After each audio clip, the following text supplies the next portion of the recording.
Vous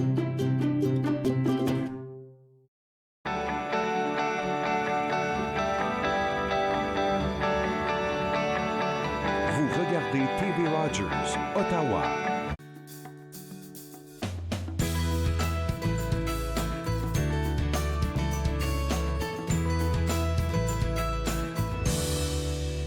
Bonjour et bienvenue entre nous exclusivement sur les ondes de TV Rogers. Je suis Claude-Andréa Bonny. Je me ferai un réel plaisir de passer la prochaine heure avec vous.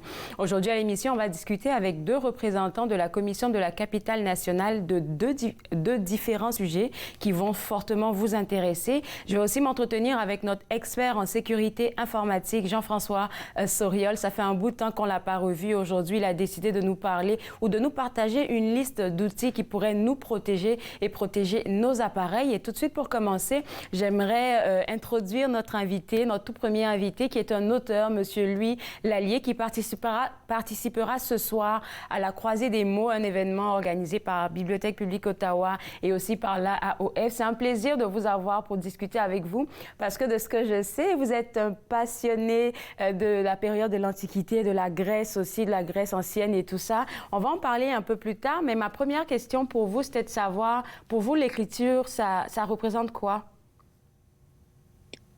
L'écriture, c'est évidemment un moyen de m'exprimer. J'ai enseigné pendant plus de 20 ans la civilisation grecque ancienne, la littérature grecque ancienne.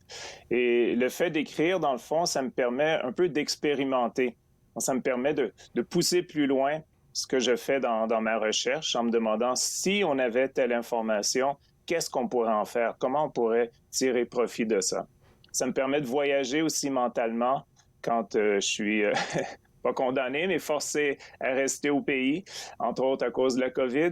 L'écriture me permet de voyager dans le temps et dans l'espace. Donc, c'est vraiment une façon exceptionnelle de passer ses temps libres. Donc, lorsque vous êtes en train, pas d'écrire, mais plutôt de faire vos recherches, de lire, c'est là que vous vous posez la question de savoir, ou bien même pas la question, mais vous nourrissez l'idée d'aller chercher un peu plus loin, peut-être parce que vous avez lu une phrase, un mot, c'est comme ça que ça vient?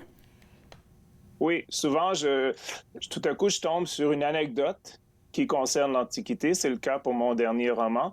Et je me dis, ça, c'est intéressant. Comment on pourrait réactualiser ça aujourd'hui? Comment on pourrait faire en sorte que les gens aujourd'hui comprennent ce qui se passait autrefois et perçoivent à quel point c'était original et à quel point, en même temps, à quel point ça touche à notre monde aujourd'hui. C'était quoi? Ensuite, l'autre étape, c'est que je me rends toujours sur place aussi. Donc, lorsque je parle d'un sujet dans mes livres, je suis toujours allé sur place pour voir de quoi il s'agissait. Ça, c'est vraiment une grosse curiosité. Là, j'ai vu un peu la liste des voyages que vous avez faits, là. Vous êtes allé vraiment loin. On va en parler un peu plus tard. Mais vous avez parlé d'une anecdote qui vous a conduit à écrire Le mystère de Némi. C'était quoi cette anecdote-là? C'est en fait assez intéressant. Il y avait un prêtre de la déesse Diane, l'Artémis des Grecs, tout près de Rome, dans un endroit qui s'appelle Némi, près d'un lac, qui est en fait un cratère formé par une météorite. Et ce qu'il y a d'exceptionnel, c'est que le prêtre d'Artémis ou de Diane devait tuer son prédécesseur pour parvenir à la prêtrise. Donc, chaque prêtre était un meurtrier et un futur assassiné en même temps. C'est assez particulier comme système.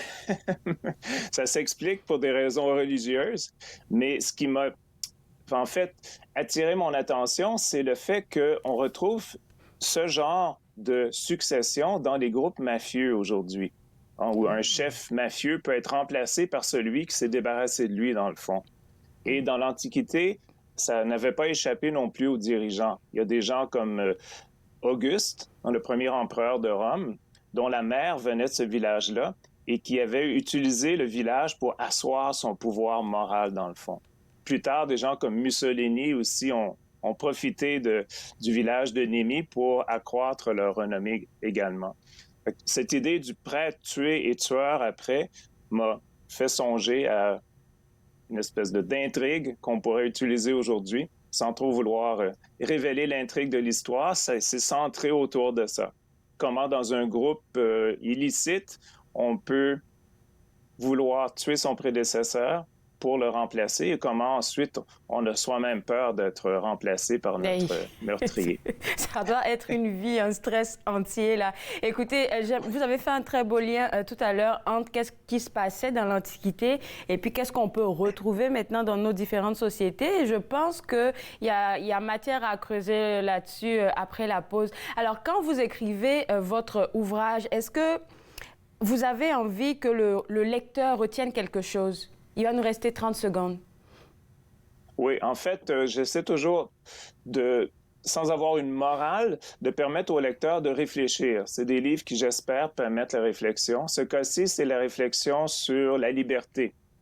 Est-on libre de faire ce qu'on veut et quelles sont les contraintes que la société nous impose, entre autres aujourd'hui avec les moyens qu'Internet nous offre. Et tellement bien dit. Là, on va continuer la conversation après la pause. Je vous garde avec moi et vous aussi d'ailleurs. Vous regardez Entre nous, exclusivement sur les ondes de TV Rogers.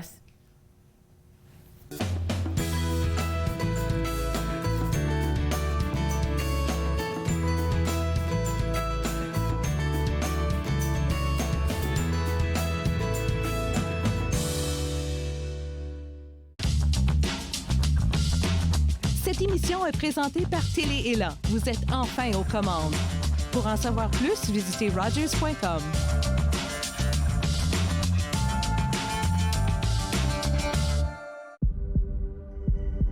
On peut souffrir, être blessé, être écorché,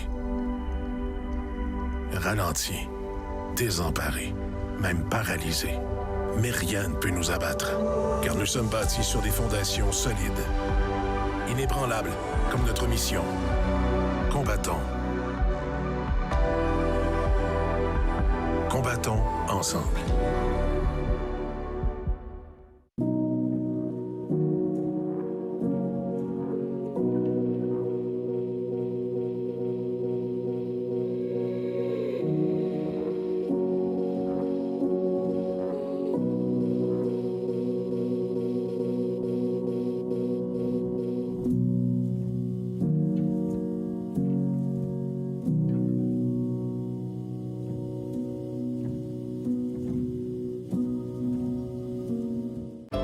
Prochaine émission de Vivre Ensemble, j'ai le plaisir de recevoir un leader communautaire exceptionnel, M. Bodingoy. Il va nous parler de son parcours et seulement ne manquez pas son sourire exceptionnel. C'est un rendez-vous. Vivre Ensemble, lundi 19h sur TV Rogers.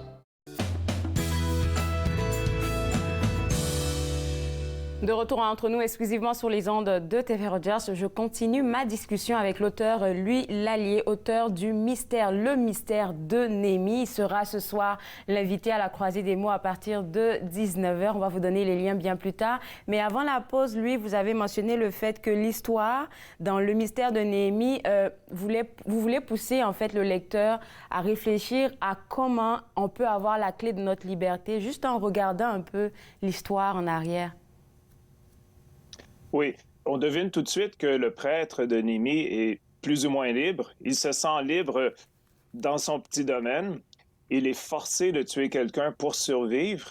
Sans être nous-mêmes forcés de tuer quelqu'un, on doit quand même faire des choses dans notre quotidien qui nous déplaisent. On le fait pour de l'argent. C'est pas toujours ce qu'on désire faire, mais le besoin de quelque chose nous pousse à, disons, faire un petit accroc à notre liberté totale. Et je joue beaucoup sur ces thèmes-là dans mon message, dans mon roman. Le message étant que aujourd'hui, avec les réseaux sociaux, on accède à une nouvelle liberté, à des moyens de communication sans précédent. Et ces moyens de communication-là ont une emprise sur nous aussi. Qu'on le veuille ou pas, on a fait toujours la farce que le téléphone cellulaire est un peu comme la laisse pour un chien. C'est quelque chose qui nous relie aux autres, mais qui nous force aussi à certains comportements qui ne sont pas toujours idéaux. On se fait sonner par le téléphone, comme autrefois, on sonnait les laquais quand on voulait obtenir leur service. Donc, mon roman porte sur ça en partie. En reliant ça, ça paraît un peu difficile à percevoir, mais lit cette difficulté moderne d'être libre avec toute l'histoire du prêtre de Néhémie qui autrefois était libre pendant une certaine période de sa vie dans un certain domaine. Il y a des groupes aujourd'hui, et ça existe vraiment quand on va en Méditerranée sur les sites archéologiques, des gens qui font des recréations historiques, qui se croient investis d'un pouvoir à cause de leur croyance en les divinités anciennes. Et ces gens-là, parfois, essaient de recréer ces schémas-là dans le monde moderne. Et comme je disais, les groupes mafieux peuvent utiliser ce genre de schéma pour leur succession. Donc, mon roman essaie d'exploiter tous ces thèmes-là, j'espère, dans un tout cohérent. Est-ce que seulement... on va prendre l'histoire des mafieux, là, qui est un peu quelque chose qui se répète et qui s'était vu dans l'Antiquité. Est-ce que quand vous avez fait vos recherches auparavant, là, vous avez trouvé aussi d'autres liens entre des faits historiques et ce qui se passe en ce moment dans le monde? Est-ce que c'est déjà arrivé plus d'une fois, par exemple? Dans d'autres romans, oui, c'est arrivé aussi. En fait, dans le monde qu'on vit aujourd'hui, un monde qui est mondialisé, toutes les mythologies anciennes font partie de notre fond de croyances populaires, qu'on le sente ou qu'on ne le sente pas. Et il y a plusieurs mythes anciens qui se revivent aujourd'hui, dans le fond, parce que nos schémas mentaux ont été créés par ces histoires-là. C'est très difficile aujourd'hui de parler de retour à la maison quand on écrit un roman, de retour au foyer, sans aborder des thèmes exploités par l'Odyssée d'Homère, par exemple, ou par l'Anabase de Xénophon. Cette soif du retour que l'être humain souvent possède est inscrite profondément dans les mythes anciens, et que ce soit les mythes grecs, romains ou les mythes d'autres civilisations, c'est des schémas mentaux qu'on reproduit aujourd'hui encore. Pas à l'identique, mais ça nous permet de voir que l'être humain est le même, qu'on était autrefois comme on est aujourd'hui. Les gens pensaient et réfléchissaient autrefois comme on pense et réfléchit aujourd'hui. Oui, c'est tellement vrai, là. Et puis, il y a quelque chose aussi dans le résumé du mystère de Némi qui dit qu'on a vraiment cette soif-là, vous l'avez mentionné, cette soif-là de nous connaître, de connaître l'histoire, enfin, afin de mieux nous comprendre. Puis je vois qu'on ne va pas tout dévoiler, mais la personne principale du roman, en fait, est allée à la recherche de réponses, a quitté carrément son petit coin, là. Je pense qu'on parle de quelqu'un qui part d'Ottawa, puis ça part d'ici, et puis ça se retrouve en Grèce après. Bon, en tout cas, expliquez-nous ça. Oui. Mon héros est quelqu'un qui habite à Gatineau et qui va fréquemment à Ottawa. Il est appelé, en fait, c'est la soif de reconnaissance qu'on ressent tous qui l'attire de façon un peu détournée vers d'abord l'Italie, vers Venise. Donc, le roman permet de découvrir Venise, de permettre de découvrir des aspects peut-être insoupçonnés de Venise. Et on va aussi en Grèce, dans la région de Sparte, Mystra, qui est une région que les touristes connaissent bien, mais qui révèle ou qui dévoile et qui possède des secrets également. Le héros de mon roman a une soif d'être reconnu, comme on l'a tous. Les réseaux sociaux exploitent ça. C'est pas moi qui le dis en premier. Les réseaux sociaux exploitent beaucoup. Moi-même, aujourd'hui, étant devant vous, c'est un peu par soif d'être reconnu, d'exister dans le monde, d'avoir sa place dans le monde. Et on offre à mon héros, sur un plateau d'argent, cette place dans le monde. La seule chose, c'est qu'il doit commettre un petit crime qui va lui permettre d'accéder, disons, à une reconnaissance dans un groupe qui pourrait être douteux, qui pourrait ne pas être douteux, on ne sait pas. Et il se fait entraîner petit à petit par besoin d'amour, par besoin de reconnaissance, par besoin d'amitié, dans une aventure qu'il n'avait pas souhaitée.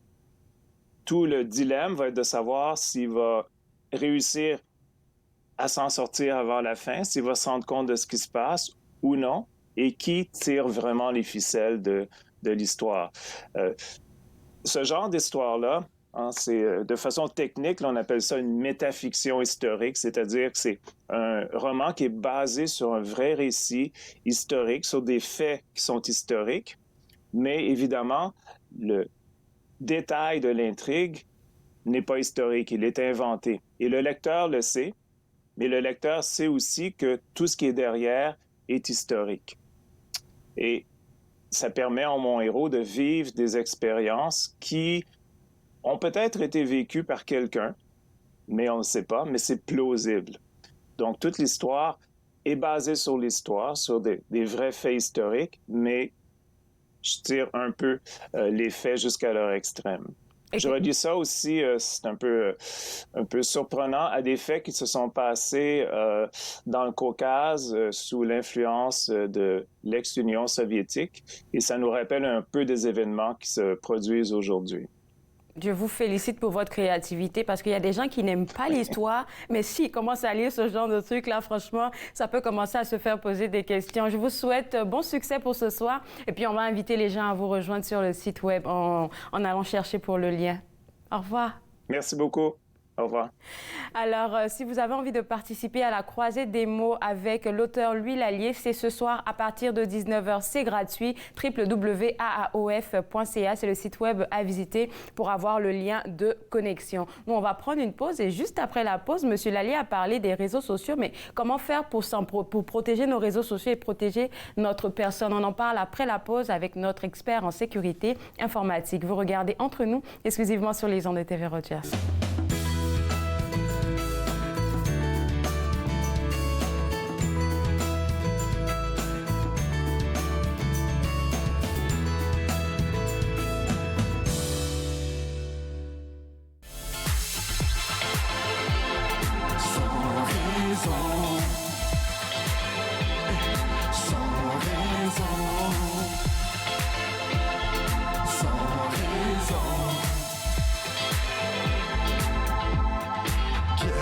Moderne, solide il est, de loin ou de près. Amour secret, 24/7. Se présente des efforts, horaires de business et le bonheur qui s'endort. Nouveau décor, ici la cité d'or, sombre trésor. Pour purifier son corps, méditation. Action dans le calme, fleurs en saison. Étincelle qui s'enflamme, étoile à l'horizon. Quel est ton nom, soleil des 4 saisons? Emporte-moi comme une chanson perdue dans le son. Haute vibration, au loin la tension. Échappe-toi sans raison et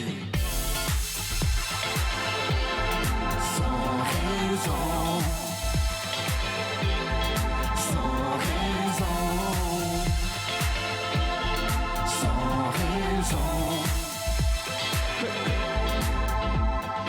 La joie de vivre sans être ivre, partir d'un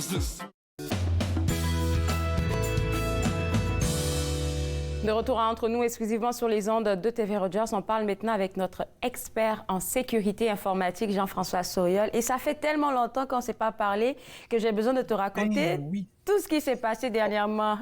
Les gens n'arrêtent pas de m'appeler de la Chine, aussi de l'Inde, et puis, enfin, je ne sais plus. Je ne sais pas si c'est pareil avec toi. Oui, mais c'est parce que tu as reçu un paquet qui est arrêté en Chine, puis c'est Canada Post. Ben oui.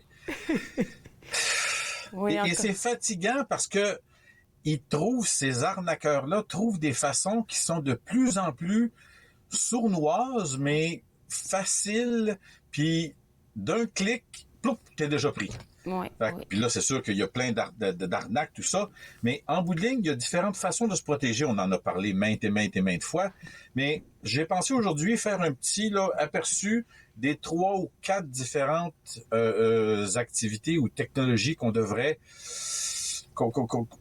dans lesquelles on devrait investir et utiliser pour vraiment se protéger. Puis en bout de ligne, en dernier, là, je vais parler de comment on fait pour valider si on est aux prises avec quelqu'un qui a déjà causé du trouble.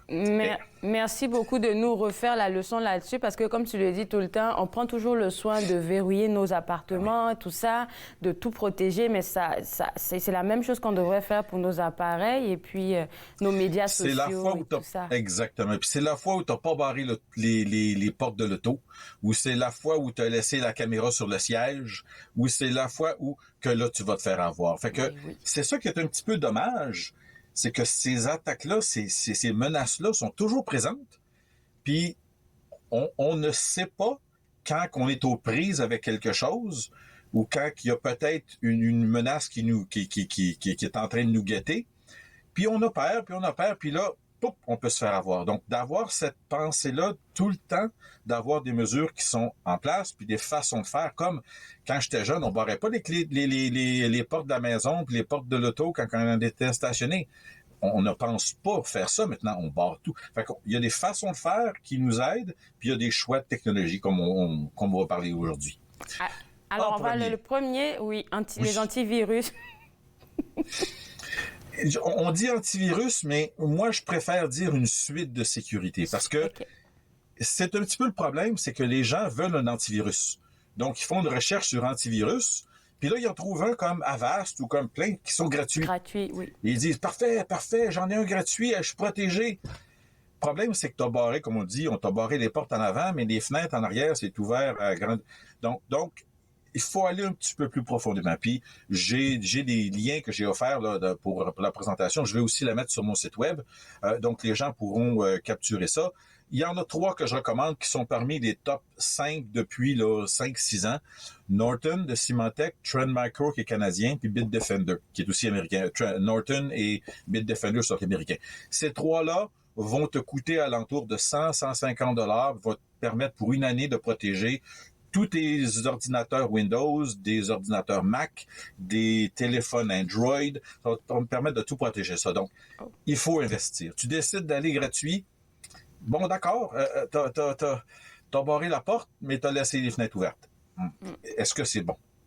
Puis là, il y a d'autres façons, comme j'ai aussi proposé d'autres technologies pour Android, ces choses-là. Donc, mais ça prend une suite, parce que la suite, en plus de faire l'antivirus, va te protéger contre des attaques de réseau, va te protéger contre un paquet de différentes attaques que un antivirus n'est pas bâti pour pouvoir te protéger contre ça, mais te protéger plus contre des attaques de type réseau.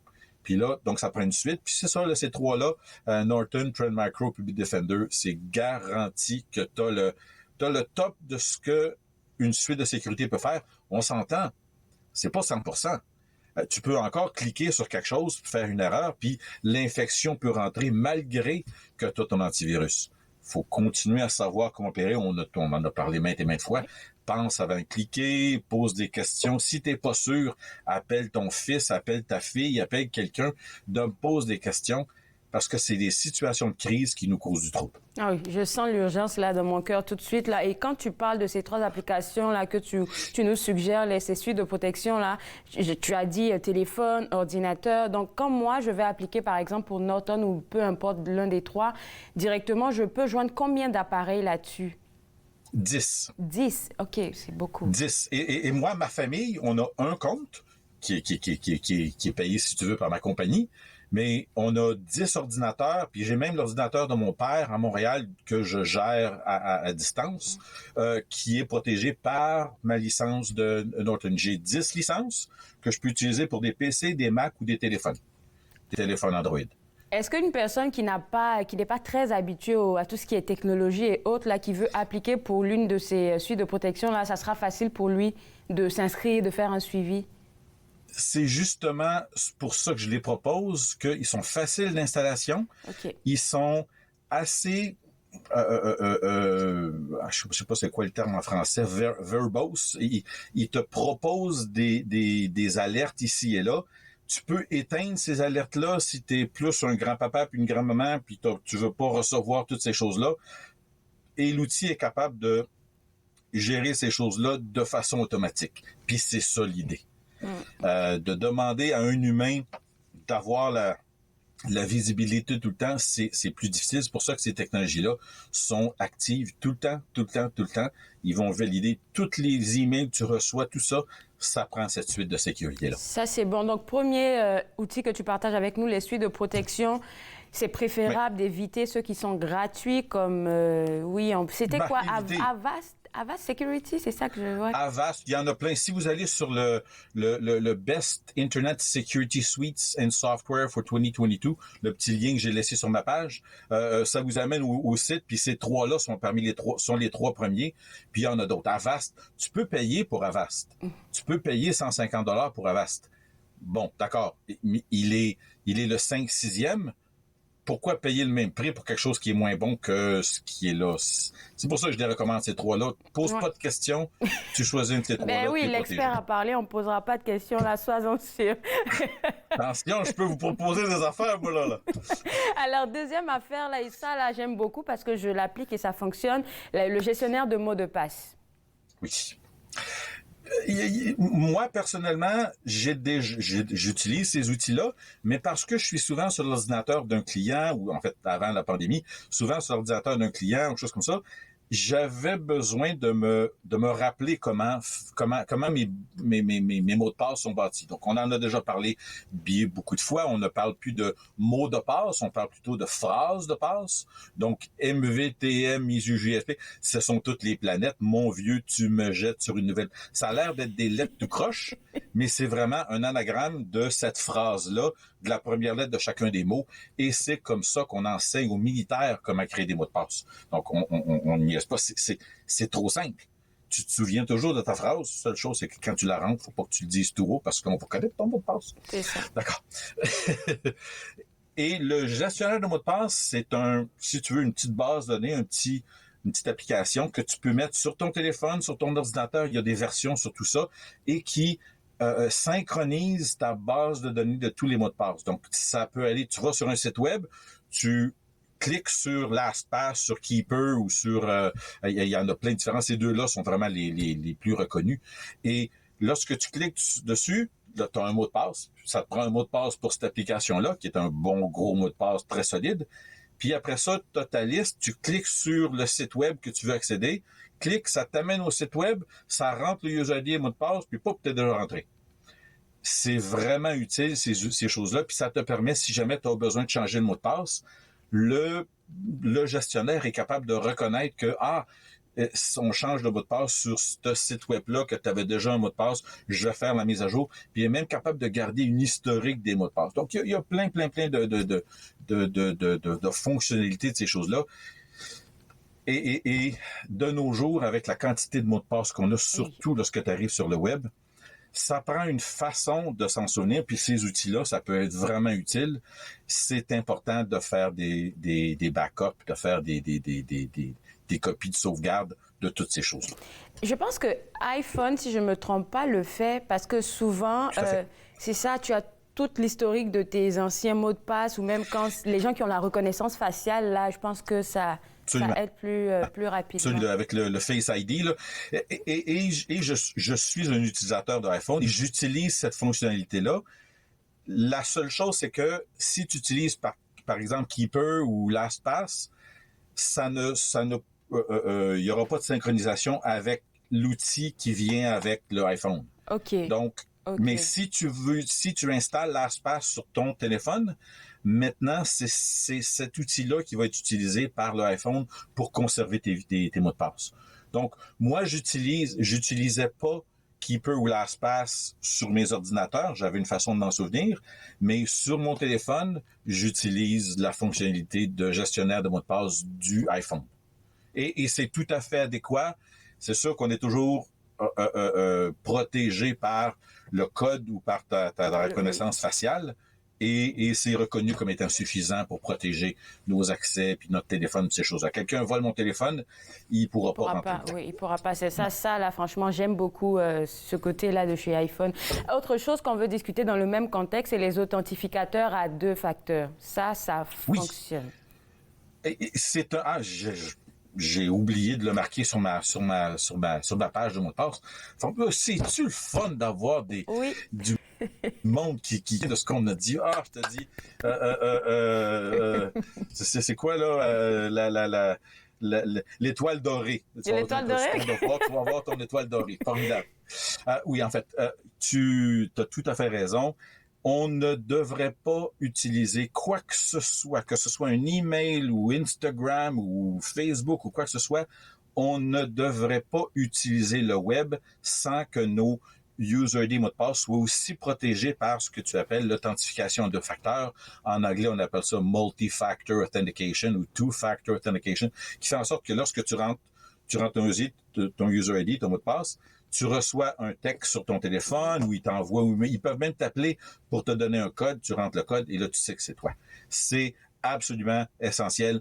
La fois où le site web ou le service que tu vas décider de ne pas allumer ça, c'est celui-là que tu vas te faire avoir parce que on est attaqué sur tout tous nos services Internet, tous nos services sociaux, on est attaqué tout le temps. C'est ce qu'il faut réaliser. Oui. Il y a toujours quelqu'un, des dizaines d'attaqueurs qui sont toujours en train de envoyer un paquet de mots de passe puis un paquet de façons pour essayer de rentrer. Et c'est reconnu, tous ces sites web-là connaissent ça. Ils ont des équipes de détection des intrusions, ces choses-là. Et pour se protéger en tant qu'individu, comme tu dis, c'est l'authentification de facteurs. Tu te trompes pas quand tu as ça. Oui, c'est vrai, même si c'est ton propre ordinateur, là, parce que quelqu'un d'autre peut utiliser ton ordi. Moi, ça me demande toujours, même à la maison, comme, est-ce que c'est vous? Est-ce que vous voulez retenir cet ordinateur-là? Je mets toujours non. Parce que je sais pas après... Bravo! Oui, je sais pas après qui peut utiliser mon ordinateur ou bien qui peut le voler, je sais pas. C'est exactement ça, parce que imagine, j'ai de la misère, j'ai un frisson rien qu'à y penser. Imagine quelqu'un qui prend possession de mon téléphone. Ma vie est sur mon téléphone. Oui. S'il était possible pour eux d'y accéder, j'ai pas de password, des choses comme ça, mais j'ai des affaires que, regarde, c'est à moi, ça, là. Puis mon travail, puis tout, c'est juste des clients qui recevraient des affaires qui sont... Oh! Non, tu as tout à fait raison. Le fardeau de plus de recevoir un code, ça coûte quoi? Ça coûte quoi? 10 secondes? Oui, c'est ben, ce 10 secondes-là que tu dépenses à toutes les fois va te protéger d'une façon qu'il n'y a pas d'autre façon de se protéger meilleure que ce deux facteurs-là. Alors là, il va nous rester, je crois, 4 minutes. On va aller directement au dernier sujet. Et puis, si on a encore du temps, on va aller à un autre. C'est Crédit Karma que tu voulais parler aujourd'hui. L'idée est que il est possible pour nous de suivre notre statut de crédit. Le problème, c'est que TransUnion et c'est qui l'autre là, Equifax, il faut que tu payes pour avoir le service de recevoir ton rapport. Mais Credit Karma le fait gratuitement. Il y en a 3 ou 4 autres compagnies. Si tu fais une recherche sur statut de crédit, ces choses-là, ou gratuit, quelque chose comme ça, Credit Karma arrive le premier. J'utilise Credit Karma. Je reçois des alertes. J'en ai une sur mon email en ce moment. Jean-François, votre statut de crédit a été amélioré ce mois-ci. Tu cliques là-dessus, là, tu reçois ton chose. C'est gratuit et c'est important. C'est la façon de savoir s'il y a quelqu'un qui a joué dans tes bidules, qui a eu, ou tu as une attaque de vol d'identité, ou il y a quelqu'un qui a ramassé assez d'informations sur toi qu'ils ont essayé d'obtenir une carte de crédit à ton nom, ou des choses comme ça. Moi, je suis sur Credit Karma, c'est gratuit. Tu cliques dessus, pour t'enregistrer, ils vont te demander quelques questions. Il faut que toi, tu connaisses un petit peu ton historique de crédit. Une fois que tu es authentifié, là, à chaque fois que tu connectes, pour qu'ils t'envoient sur ton statut de crédit, puis ils te disent vraiment les dernières transactions. J'ai acheté une auto dernièrement, ils ont reçu en fait la demande du concessionnaire. Après ça, le fait que j'ai eu un nouvel emprunt avec la Banque Royale, tout ça, tout est apparu. Si jamais durant un mois, il y a quelque chose qui apparaît, puis comment ça qu'il y a quelqu'un qui a fait une demande de mon statut de crédit de telle place aux États-Unis ou quelque chose là, wow, là, j'appelle, il est possible au travers de Credit Karma de faire un suivi, puis de poser des questions. En fait, c'est vraiment la seule façon de savoir si quelqu'un joue dans nos patentes. C'est vraiment la seule façon parce que ça peut prendre beaucoup de temps avant que quelqu'un passe d'une étape première, deuxième, troisième pour finalement arriver à de l'argent. Et donc, au travers de ton statut de crédit, ils vont peut-être demander, il y a une chose que mon frère disait tout le temps, la meilleure façon de ne pas se faire voler son identité, c'est de s'assurer d'avoir un mauvais crédit. C'est un petit peu cute, mais c'est un fait que si tu as un mauvais crédit, c'est pas toi qui va... Ça va être la première chose que l'attaqueur va faire une demande de ton crédit, il va dire « Wow, cette personne-là a un mauvais crédit, c'est pas lui ou elle qu'on va aller attaquer, on va aller attaquer un qui a plus de foin, qui va obtenir plein de cartes de crédit, puis là, on va se ramasser un bon tas d'argent avec cette victime-là. » Mais donc, Credit Karma, suivre son compte de crédit régulièrement, c'est vraiment... En termes de contribuables, c'est la façon de pouvoir savoir s'il y a quelqu'un qui qui est en train de nous... Wow, attends une minute, là. Il y a quelqu'un qui me regarde. Là. Merci beaucoup, Jean-François. Tu as dit que ta présentation était disponible sur le site web, c'est bien ça? Sur mon site web, cqdjf.com. Merci beaucoup. Je te souhaite un bon week-end, Pascal. Toi aussi. J'espère qu'on va être capable de pouvoir se réunir en famille avec des tests rapides, tout ça, là. Ouais, on espère. Je vous envoie plein de hugs. Nous aussi. Alors, pour vous autres à la maison, www.securitygf.com, c'est le site web de notre expert en sécurité informatique. Il a dit que la présentation qu'il a faite tantôt se retrouve sur le site web, mais c'est là aussi que vous pouvez aller lui poser quelques petites questions. Nous, on va prendre une pause et juste après la pause, je vais parler avec un expert de la Commission de la capitale nationale. Vous regardez Entre nous, exclusivement sur les ondes de TV Rogers.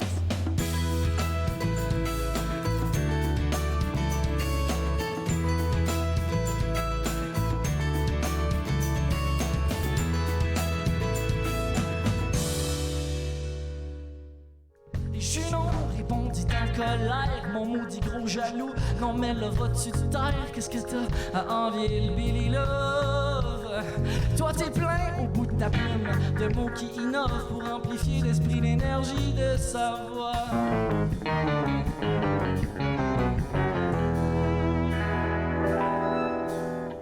Cesse donc te plaindre, sinon pour te punir je t'enlèverai tes figures de style, car la jalousie est la passion d'une âme lâche, un aveu secret de sa médiocrité. Une fois articulé, a besoin pour plaire d'une panoplie de bonnes idées qui sonnent un peu mieux quand on trouve les bons airs. Parce que personne à lui seul a tous les talents, au final ça fait qu'on est complémentaires. Christian a fière allure et la fleur de l'âge, mais son plate c'est racontage Cyrano, c'est lui qui a le flair, ces deux-là ils font la paix ensemble, ça déménage et tous. Oh oui tous.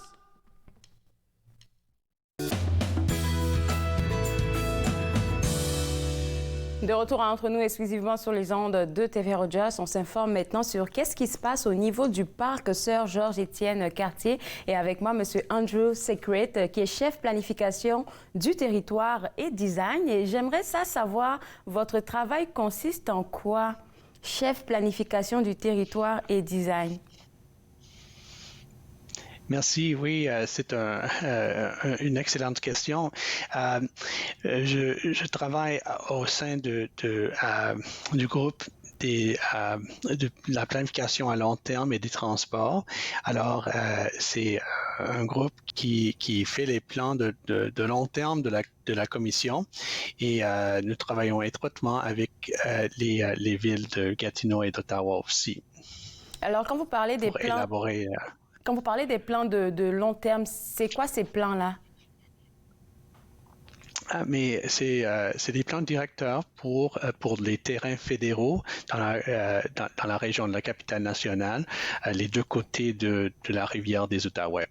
Alors, ça donne les affectations du sol, le design des parcs, des lieux d'importance nationale. Et lorsqu'on parle de design, le volet design, là, c'est ça qui m'a intrigué le plus. Est-ce que c'est lorsque vous avez une plateforme comme ça, vous vous dites, par exemple, ici, on va faire pousser de la verdure, ici, on va vraiment déblayer tout ce qui est là? C'est comme ça que ça fonctionne? C'est un peu comme ça, mais on vise aussi l'animation des territoires, de créer des lieux d'importance, d'envergure pour les Canadiens et les Canadiennes. Alors, c'est vraiment de mettre l'emphase sur l'utilisation de ces terrains et la joie de faire les parcours dans les parcs et dans les lieux d'intérêt national. On voit un peu la vidéo à l'écran en ce moment-là. Dites-nous, selon vous, c'est quoi la beauté du parc Sir Georges-Étienne Cartier? Qu'est-ce qui fait la beauté de ce parc? Mais la beauté de ce parc, on voit dans les images, en effet, que c'est très vert. C'est une bande riveraine qui s'étend sur 13 kilomètres et c'est vraiment quelque chose c'est un joyau dans la capitale. Mais c'est pas si bien connu pour les visiteurs dans la région. Mais on voit que c'est vraiment un espace vert, très boisé, avec d'excellentes vues sur la rivière qui est très important comme rivière du patrimoine canadien. Et il y a tant de récréation qui se fait le long de cette du promenade et les terrains du parc. C'est tellement beau, là. Je regardais la vidéo, je me dis, c'est comme ça qu'Ottawa, il y a des coins qu'on ne se rend même pas compte qu'ils existent. C'est dans la vidéo que j'ai su qu'il y avait une écurie, en fait, pour les gens de la Gendarmerie royale. Il y a tellement de beaux coins ici. Bien sûr, et pendant la pandémie, beaucoup de résidents d'Ottawa et de Gatineau ont profité de ce parc pour la récréation. Alors, nous avons fermé les voies, surtout pendant les fins de semaine, pour pouvoir, mais pour donner aux gens l'opportunité de se promener en vélo, ou à pied ou quoi que ce soit. Et ça a vraiment été une expérience clé pour plusieurs gens. Là, je commence à être un peu stressée là, parce qu'il va nous rester quelque chose comme 4 ou 5 minutes là, et on n'a pas oublié, mais c'est maintenant qu'on va parler de cette planification là sur laquelle vous travaillez. En fait, vous avez consulté le public pour avoir un peu leurs suggestions et puis leurs remarques pour pouvoir mieux les servir dans le parc. Alors, est-ce qu'on pourra en savoir un peu plus? Bien sûr. Alors, la promenade a été aménagée il y a longtemps, mais on aimerait amener des réflexions un peu plus approfondies pour le futur, pour l'avenir de ce corridor.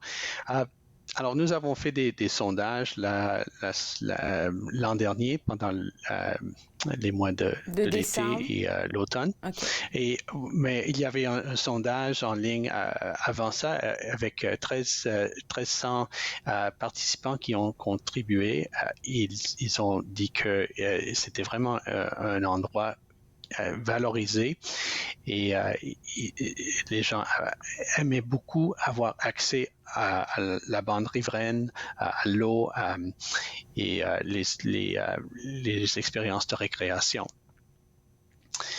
Mais nous sommes en train de faire un plan. On aimerait créer des lieux le long de ce corridor pour avoir plus d'expérience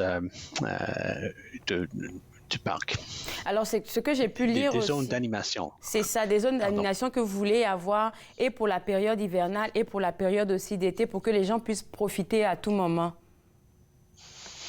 Oui, c'est ça. Il y a certains endroits, surtout à l'ouest, dans le corridor, qui sont bien aménagés depuis longtemps, dans le parc Rockcliffe et le site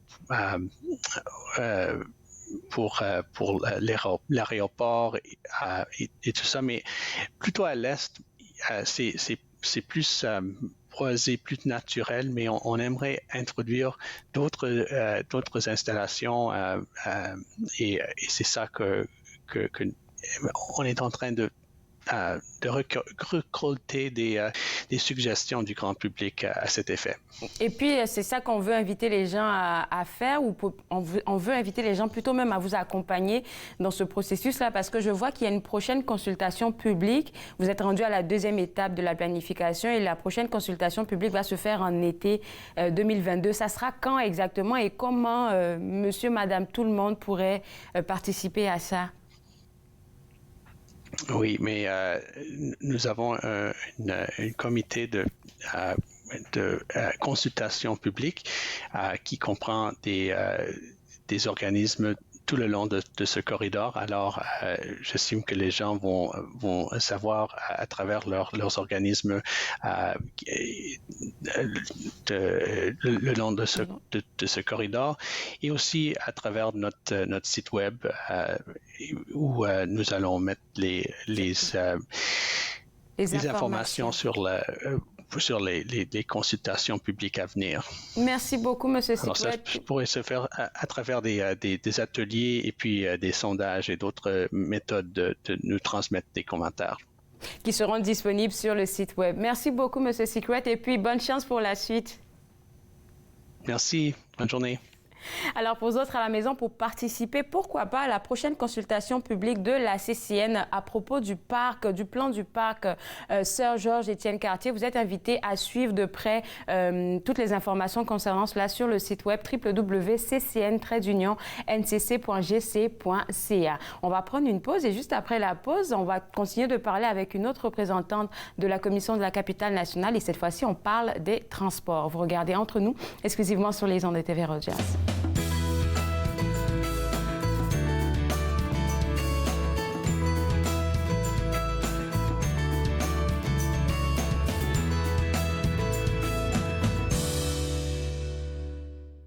Un soir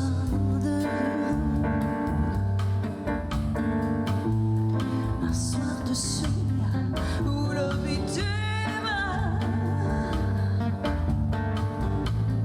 reprend la nuit, une rengaine s'installe, moi je l'entends, c'est elle qui s'agite dans mon sang.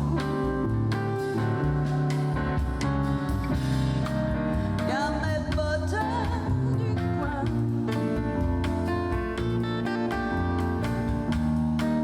qui vident leur chagrin au gré de quelques bières en citant du Molière. Et moi je me fais mon cinéma, j'improvise Jason.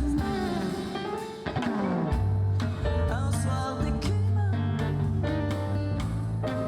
quel massacre. Un soir de trêve, dans un couloir, un air qui prend définitivement son temps. C'est elle qui s'agite dans mon.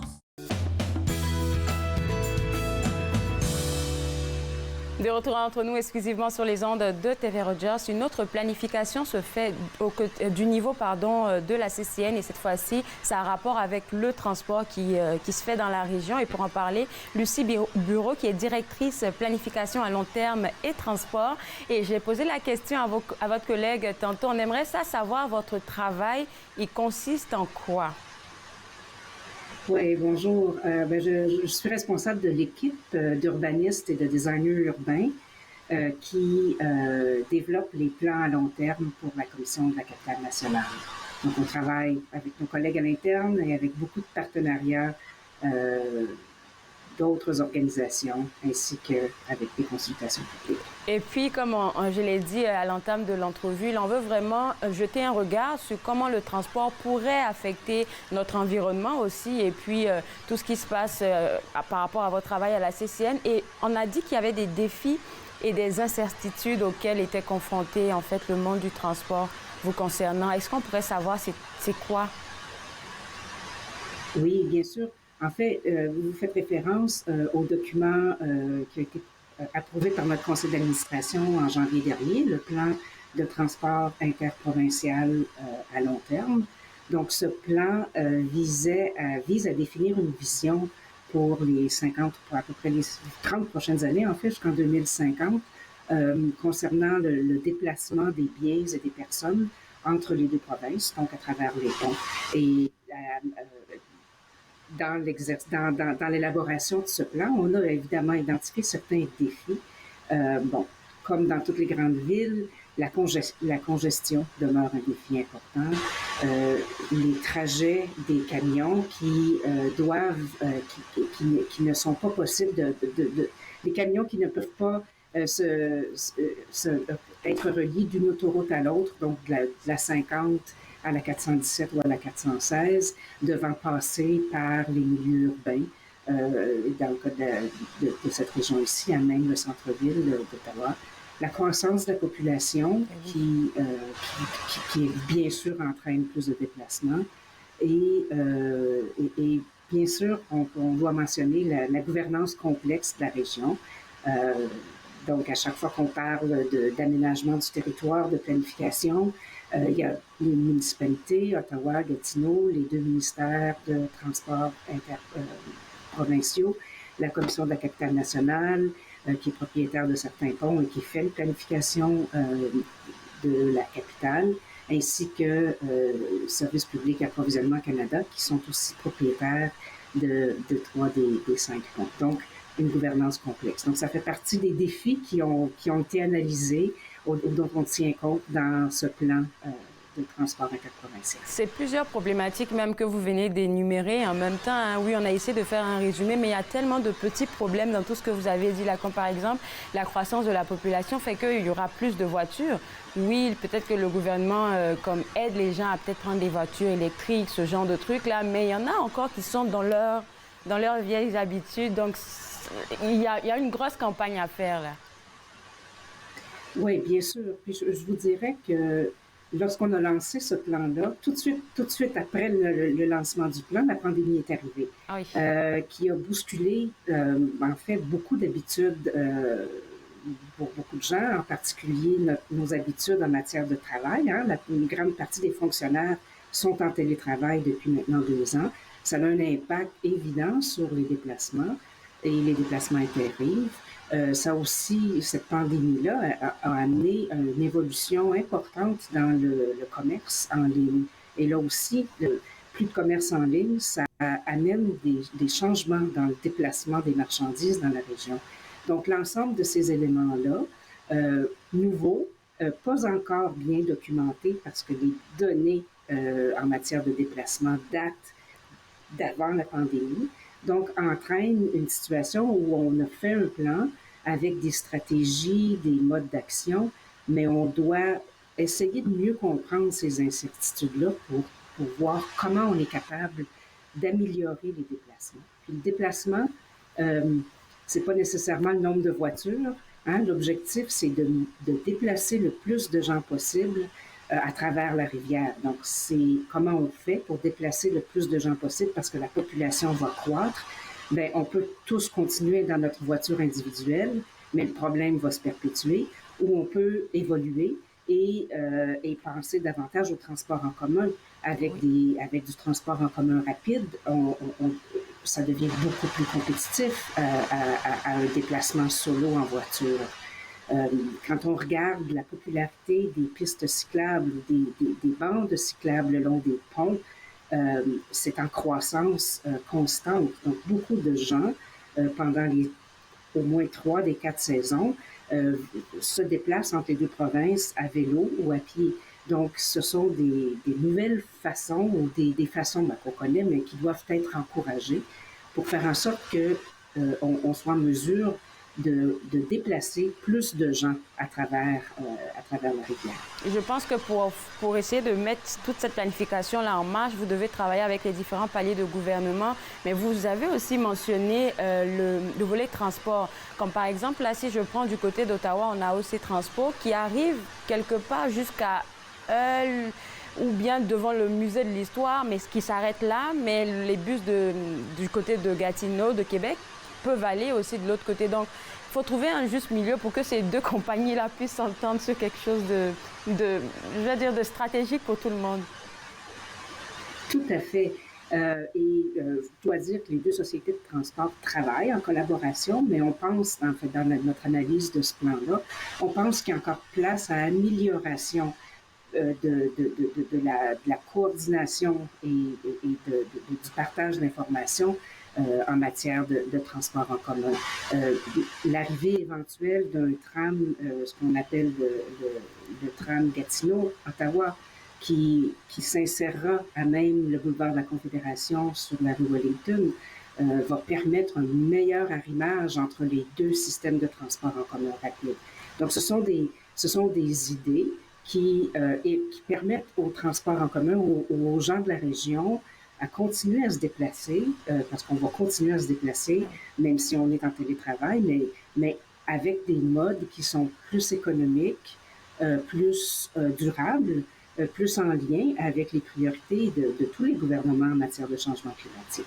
Les gens peut-être en train de nous écouter vont se dire « Oh, c'est un gros projet, ça ne va pas se terminer maintenant. » Non, vous avez commencé par, on va dire, par petites bouchées parce qu'il y a des programmations court terme. Donc, de 0 à 5 ans, je pense qu'on est en plein dedans en ce moment. Est-ce que ça avance bien? Il nous reste juste 15 secondes avant la dernière pause.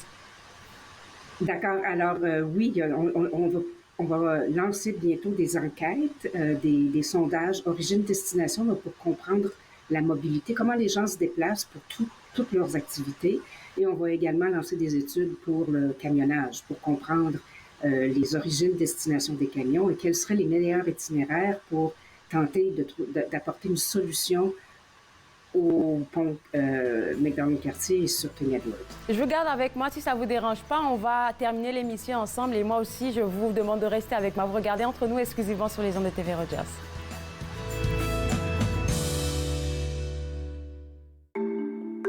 Mettons que ma jeunesse n'était pas sans drogue. Je dis quoi, mon ado? J'aimerais qu'il vive sa jeunesse sans avoir peur de me parler de drogue. C'est possible? Choisir de vivre sa jeunesse sans aucune drogue, est-ce que c'est utopique? Des questions au sujet des jeunes et de la drogue.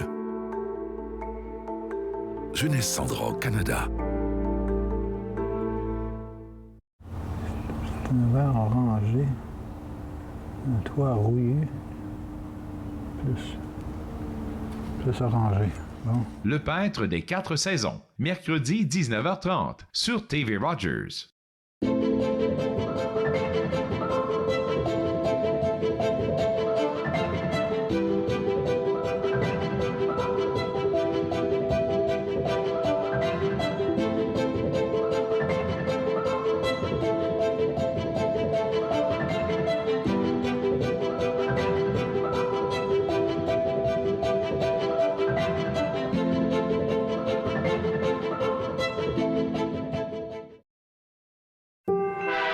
Chaque année, des dizaines de Canadiens sont tués ou gravement blessés parce qu'ils prennent des risques près des voies ferrées. Parlez de la sécurité ferroviaire à vos proches. Visitez le finilesvoiestragiques.ca. De retour entre nous exclusivement sur les ondes de TV Rogers, toujours avec moi, Madame Lucie Bureau, directrice planification à long terme et transport. Et on parlait avant la pause du plan intégré à long terme sur les liens interprofessions en rapport avec le transport. Et moi, ma question, c'est de savoir si vous pouvez inclure monsieur, madame, tout le monde, les gens de la communauté dans votre processus pour établir des stratégies. Bien, en fait, oui, je vous dirais, le plan est approuvé, mais il y a eu des consultations publiques à 2 moments importants dans l'élaboration du plan. À chaque fois qu'il y aura des nouvelles initiatives à mettre en place, ces initiatives-là, bien sûr, feront l'objet de consultations publiques. Donc, la STO en fera également pour son tram. Merci beaucoup à vous. Ça fait la première fois pour moi de parler d'un autre volet à part les parcs. Habituellement, quand c'est les gens de la CCN, c'est ça, mais c'était assez intéressant. Je vous souhaite une bonne journée. Merci à vous. Bonne journée. Alors, pour vous autres à la maison, le site web de la CCN, c'est le www.ccn-ncc.gc.ca. Moi, je me suis fait le plaisir de passer cette heure avec vous. On se retrouve demain à partir de 11h. Et demain, je vais m'entretenir avec le nouveau directeur général du regroupement des gens d'affaires, M. Marc Chénier, et bien plus encore. On se voit demain à 11h. Bye-bye.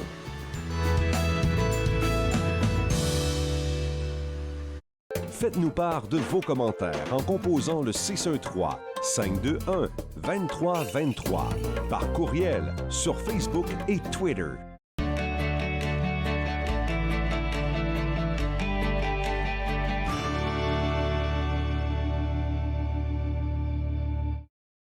Appel aux étudiants. Omni Television accorde à nouveau des bourses d'études aux étudiants qualifiés poursuivant une carrière dans le journalisme en langue tierce. J'encourage tous les étudiants qui veulent faire une carrière dans le journalisme ethnique d'appliquer pour la bourse d'Omni, parce que l'éducation est l'étape la plus importante pour commencer. Omni propose des émissions d'actualité produites localement et des bulletins d'information nationaux quotidiens diffusés en 6 langues. Détails sur le web. À la prochaine émission de Promenade dans le temps, je vous invite à découvrir le château Montserrat, qui est le manoir néo-Tudor de Gatineau, ainsi que le cimetière Notre-Dame de Gatineau, qui est le plus important cimetière catholique de l'Outaouais. Promenade dans le temps, mardi 19h30 sur TV Rogers.